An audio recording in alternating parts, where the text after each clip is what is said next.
എല്ലാ കർഷകർക്കും good morning. ഞാൻ എൻ്റെ നാലാമത്തെ തവണയാണ് ഇവിടെ വന്നിരിക്കുന്നത്. ഒരു വർഷം മുമ്പാണ് മുയൽ കൃഷി ആരംഭിച്ചത്. ഒരു വർഷം മുമ്പ് മിക്ദാസ് സാറുമായിട്ട് കോൺടാക്റ്റ് ചെയ്യുകയും ഇവിടെ വന്ന് 2 യൂണിറ്റ് മുയലിനെ കൊണ്ടുപോവുകയും ചെയ്തു. അവിടെ നിന്ന് 4 മാസം കഴിഞ്ഞപ്പോൾ 2 യൂണിറ്റിനെയും കൂടി കിട്ടി. അങ്ങനെ ടോട്ടൽ 4 യൂണിറ്റ് മുയലുകൾ ഇപ്പോൾ എൻ്റെ കൈവശമുണ്ട്. ഇനി മുയൽ കൃഷിയെപ്പറ്റി പറയുമ്പോൾ സാധാരണക്കാർക്കറിയാം, ആഷിയാനയുടെ വീഡിയോസ് ഒരുപാട് യൂട്യൂബിൽ ലഭിക്കും. ആഷിയാനയിലെ വീഡിയോ നോക്കിയാൽ തന്നെ എന്താണ് മുയൽ കൃഷി എന്നുള്ളത് നമുക്ക് മനസ്സിലാവും. ഇപ്പോൾ ആഷിയാനയെക്കുറിച്ച് പറയുകയാണെങ്കിൽ ഡോക്ടർ മിക്ദാസ് മുയൽ കൃഷിയുടെ പിതാവ്, ഇന്ത്യയിലെ പിതാവ് എന്ന് പറയാം. അപ്പോൾ എല്ലാവരും ചോദിക്കും, അതിനു മുമ്പ് ആരും മുയൽ കൃഷി ചെയ്തിട്ടില്ലേ? അതിൽ നമുക്ക് പറയാനുള്ളൊരു ഉത്തരം, ഓക്സിജൻ കണ്ടുപിടിച്ചത് 1700-കളിലാണ്. 1700-ന്റെ അവസാനമാണ് ജോസഫ് പ്രീസ്ലി എന്ന് പറയുന്ന ആൾ ഓക്സിജൻ കണ്ടുപിടിച്ചത്. അതിനു മുമ്പ് ആളുകൾ ശ്വസിച്ചില്ലായിരുന്നോ? അങ്ങനെ ആ ചോദ്യത്തിന് സമമാണത്. കാരണം മുയൽ കൃഷി എങ്ങനെ ശാസ്ത്രീയമായി ചെയ്യാം, ഫാമിങ്ങിൽ ശാസ്ത്രീയത, അത് കൊണ്ടുവന്നത് ആഷിയാനയാണ്, ഡോക്ടർ മിക്ദാസാണ്. എന്താണ് ശാസ്ത്രീയമായിട്ട് ചെയ്യേണ്ടതെന്ന് ചോദിച്ചാൽ ആദ്യം നമ്മൾ ശ്രദ്ധിക്കേണ്ടത് കർഷകന് കുറച്ച് പക്വത വേണം. എന്ന് പറഞ്ഞാൽ അർത്ഥം ഒരു 30 വയസ്സിൽ കൂടുതൽ. മിക്ദാസ് സാർ എപ്പോഴും ചോദിക്കുന്ന ചോദ്യമാണ്. അതല്ലാതെ കളിച്ച് നടക്കേണ്ട പ്രായത്തിൽ, അല്ലെങ്കിൽ ഈ ചോരത്തിളപ്പുള്ള പ്രായത്തിൽ മുയൽ കൃഷി ചെയ്യാൻ വന്നാൽ അത് നെഗറ്റീവായിട്ടാണ് വരിക. മുയൽ വാഴുമിടം പണം വാരുമിടം എന്ന ബോർഡ് ഉണ്ടാകും ആഷിയാനയിൽ. അതുപോലെ പല പരസ്യങ്ങളിലും കാണും. അത് കണ്ടിട്ട് പണം ഒന്നായിട്ട് നമുക്ക് വാരാമെന്ന് വിചാരിച്ച് വന്നാൽ അത് നടക്കില്ല, നിരാശപ്പെടേണ്ടി വരും. ക്ഷമയോടുകൂടി പക്വതയോടുകൂടി വേണം ഇത് കൈകാര്യം ചെയ്യാൻ. നമ്മൾ കൊണ്ടുപോകുന്നത് ബ്രീഡാണ്. ബ്രീഡിന് നല്ല വിലയുണ്ട്. അപ്പോൾ ആളുകൾ ചിന്തിക്കും, നമുക്ക് എന്തുകൊണ്ട് ബ്രീഡ് ഉണ്ടാക്കിക്കൂടാ?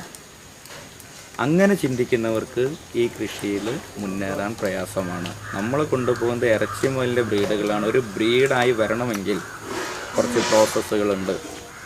ആ പ്രോസസ്സുകൾ എന്ന് പറയുമ്പോൾ അത് വളരെ ഡീപ്പായിട്ട് നമുക്ക് പോകണം. നമുക്കിപ്പോൾ അതിൻ്റെ ആവശ്യമില്ല. നമ്മൾ നോക്കേണ്ടത് മുയൽ കൃഷി എന്ന് പറയുന്ന ഇറച്ചി മുയലുകൾ ഉൽപ്പാദിപ്പിക്കുക, അതിന് മാർക്കറ്റ് കണ്ടെത്തുക. ആഷിയാനയിലെ കർഷകരെ സംബന്ധിച്ചിട്ട് അവർ മാർക്കറ്റ് കണ്ടെത്തേണ്ട. ആഷിയാനയ്ക്ക് നല്ലൊരു മാർക്കറ്റുണ്ട്, എസ്റ്റാബ്ലിഷ്ഡ് ആയിട്ടുള്ള ഒരു മാർക്കറ്റുണ്ട്. അപ്പോൾ അതുകൊണ്ട് തീർത്തും നമ്മൾ ഉൽപ്പാദിപ്പിക്കുന്ന അല്ലെങ്കിൽ നമ്മളുടെ ഫാമിൽ ഉണ്ടാകുന്ന മുയലുകളെ ഏത് പാതിരാക്കി വേണമെങ്കിലും നമുക്കിവിടെ കൊണ്ടുകൊടുക്കാം. സ്പോട്ട് ബില്ലിങ്, അപ്പോൾ തന്നെ പൈസ കിട്ടും, കൊണ്ടുപോകും. ഇപ്പോൾ എന്നെ സംബന്ധിച്ചിട്ട് ഞാനിവിടെ 2 തവണ വന്നത് ഡോക്ടർ റെനിയുമായി ചേർന്നാണ്. റെനി ഡോക്ടറും ഇവിടെ നിന്ന് മുയലിനെ എൻ്റെ അയൽവാസിയാണ്. ഇപ്പോൾ അദ്ദേഹത്തിന് ഈ ജോലി, ഞങ്ങളുടെ 2 പേരുടെയും ജോലി 2 സ്വഭാവമാണ്. അദ്ദേഹം ഒരു ഡോക്ടറാണ്, അദ്ദേഹത്തിന് ഡെൻ്റൽ ക്ലിനിക്കുകളുണ്ട്. അതുപോലെ ഞാനൊരു ട്യൂട്ടോറിയൽ മേഖലയിൽ വർക്ക് ചെയ്യുന്ന ആളാണ്. അപ്പോൾ ടൈമിങ്ങിന് പ്രശ്നമുണ്ട്. അതുപോലെ ദിവസങ്ങൾ, എനിക്ക് ക്ലാസ്സുള്ള ദിവസങ്ങളിൽ അദ്ദേഹത്തിന് മിക്കവാറും ക്ലിനിക്കിൽ പോകേണ്ടി വരും. അപ്പോൾ അതുകൊണ്ടാണ് ഇത്തവണ ഞാൻ ഒറ്റയ്ക്കാണ് കൊണ്ടുവന്നത്. ഡോക്ടർ ഉടനെ വരുമെന്നാണ് പ്രതീക്ഷിക്കുന്നത്. അപ്പോൾ അതെന്തെങ്കിലും ആവട്ടെ. അപ്പോൾ ഞാനിപ്പോൾ കൊണ്ടുവന്ന് ഏകദേശം 60-ഓളം മുയലുകളുണ്ട്. ഇതിന് മുയലിനെ കാണുമ്പോൾ തന്നെ ഓരോന്നിൻ്റെ തൂക്കം മിക്ദാസ് സാർ ഇവിടുന്ന് ഇങ്ങനെ പറയും, ഇത് ഇത്രയുണ്ട് തൂക്കം. അപ്പോൾ നമുക്കൊരു അത്ഭുതമാണ്, ഇത് ശരിയാവുമോ? അങ്ങനെ ഞങ്ങളൊന്ന് ചാലഞ്ച് ചെയ്തു. അദ്ദേഹം കൊണ്ടുപോയിട്ട് തൂക്കം പറഞ്ഞു തന്നു. ഞാൻ ഞെട്ടിപ്പോയി. കാരണം അത്രയും നമ്മൾ അതിൽ ഇൻവോൾവ് ആവണം. മുയലിനെ കാണുമ്പോൾ തന്നെ നമ്മൾ മുയലായി മാറണം, അദ്ദേഹം എപ്പോഴും പറയാറുണ്ട്. ഇനി എന്താണ് ഈ മുയൽ കൃഷിയുടെ മേന്മ എന്ന് മാത്രമല്ല, മറ്റുള്ള കൃഷികളെ അപേക്ഷിച്ച്, ഫാമിങ്ങിനെ അപേക്ഷിച്ച് മുയൽ കൃഷിക്കുള്ള മേന്മ എന്താണ് എന്നും കൂടി നമുക്കറിയാം.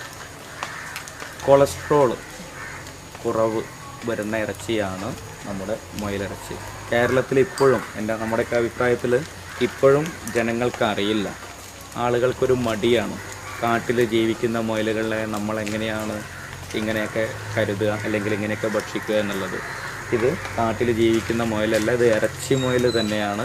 കാട്ടിൽ ജീവിക്കുന്നതിന് ചെവിയൻ എന്നാണ് നമ്മൾ പറയാൻ. അത് ഹെയറാണ്, ചെറിയ കുട്ടികൾ പഠിക്കുന്ന ഹെയർ.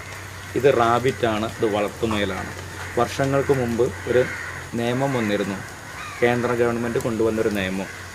പശു അല്ലെങ്കിൽ കാള, പന്നി, പോത്ത്, ഈ 4 കാലികൾ, ആട്, ഇതല്ലാതെ ഒരു മൃഗത്തിനെയും ഇന്ത്യയിൽ കശാപ്പ് ചെയ്യാൻ പാടില്ല.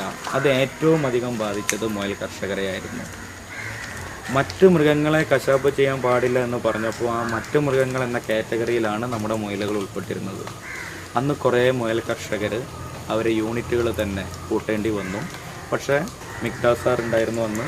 അദ്ദേഹം ഫൈറ്റ് ചെയ്തു. അദ്ദേഹമാണ് ഇത് ആദ്യമായി റാബിറ്റ് എന്താണ്, ഹെയർ എന്താണ് എന്ന് ആദ്യമായി വാദിക്കുകയും അതിനുശേഷം മുയൽ കൃഷി അംഗീകരിക്കപ്പെടുകയും ചെയ്തു.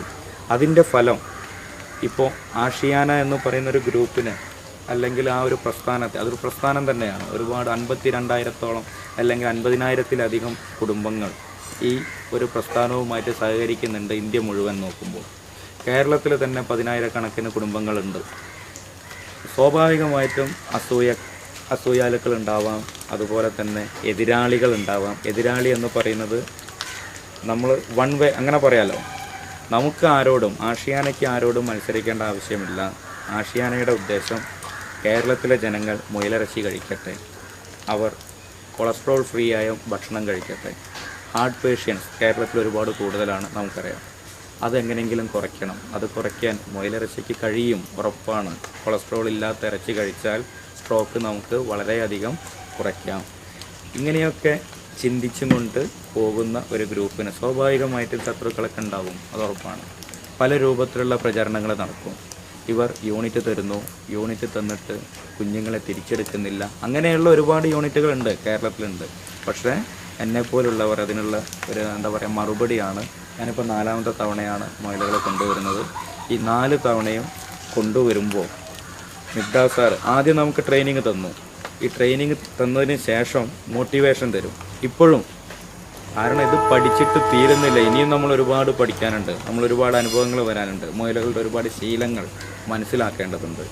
ഇപ്പോൾ ആഷിയാന പുതിയൊരു സംരംഭവും കൂടി ഇവിടെ ആരംഭിച്ചിരിക്കുകയാണ്. മുയലിറച്ചി ഫ്രീസ് ചെയ്യുന്നുണ്ട്. അതെന്തിന് എന്ന് വെച്ചാൽ ചില സമയങ്ങളിൽ കർഷകർ മുയലിറച്ചിയുടെ ആവശ്യക്കാർ വരുമ്പോൾ ഇവിടെ ചൂടോടുകൂടി കട്ട് ചെയ്ത് കൊണ്ടുപോകുക എന്ന് പറയല്ലോ. പണിക്കാരുടെ ലഭ്യത കുറവ് അങ്ങനെയൊക്കെ ഉണ്ടാകും. അവർ കുറേ വെയിറ്റ് ചെയ്യേണ്ടി വരും. ആളുകൾ അക്ഷമരാണ്, മലയാളികൾക്ക് തീരെ ക്ഷമയില്ല. അപ്പോൾ അക്ഷമരാകും. ഇവിടെ എത്ര നേരമായി വന്നിട്ട് അങ്ങനെയുള്ള വർത്തമാനവും അങ്ങനത്തെ കാര്യങ്ങളൊക്കെ വരും.